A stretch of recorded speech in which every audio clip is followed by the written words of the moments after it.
করো পুরো কে খায় এটা করতেছে কে দিদি ওই যা এই যে হ্যাঁ বাহ নাড়াও নাড়াও তারপরে হাতে হাতে হাতে। Hello everyone, welcome back to my channel. দীপাবলির আনন্দ শেষ হতে না হতেই বাঙালির ঘরে কিন্তু এসেছে আরও একটা বিশেষ দিন, আর সেটা হলো ভাইফোঁটা। আর আজ হলো সেই ভাইফোঁটার দিন। আমার তরফ থেকে সকল দাদা ও ভাইদের ফোঁটার অনেক অনেক শুভেচ্ছা রইল। এই ভাইফোঁটা ভালোবাসা, মমতা আর স্নেহের রঙে রাঙানো এক অনন্য সম্পর্কের উৎসব।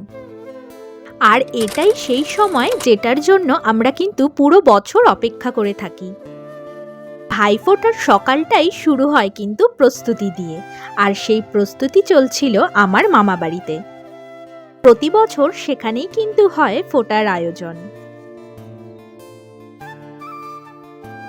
আগেই আমরা সবাই মিলে রান্নার কাজে লেগে গেলাম।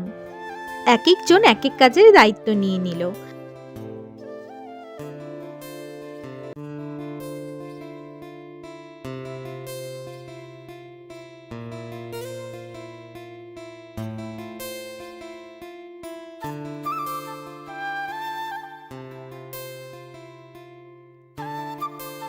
রান্না বান্না শেষ করার পর এরপর শুরু হলো ফোঁটার আয়োজন।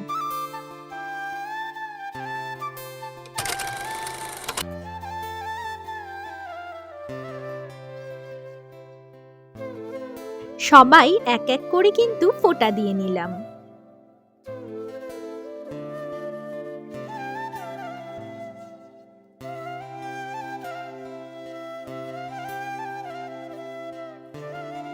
গিফটের আদান প্রদান করার পর ভাই কিন্তু তখনই দেখে নিচ্ছিল যে সে গিফটে কি পেয়েছে।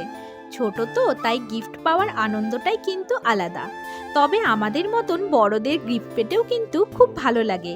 আর একটু ঠাট্টা মশকরা না করলে কি ফোঁটা অসম্পূর্ণই থেকে যায়, তাই না? ফোঁটা দেওয়া কমপ্লিট করে আমরা সবাই মিলে কিন্তু খেতে বসে গেলাম। মেনুতে ছিল স্যালাড, মিষ্টি কুমড়ার পকোড়া, চর্বির তেলের বড়া, গন্ধরাজ পোলাও আর মাটন কষা, আর শেষ পাতে ছিল আনারসের চাটনি।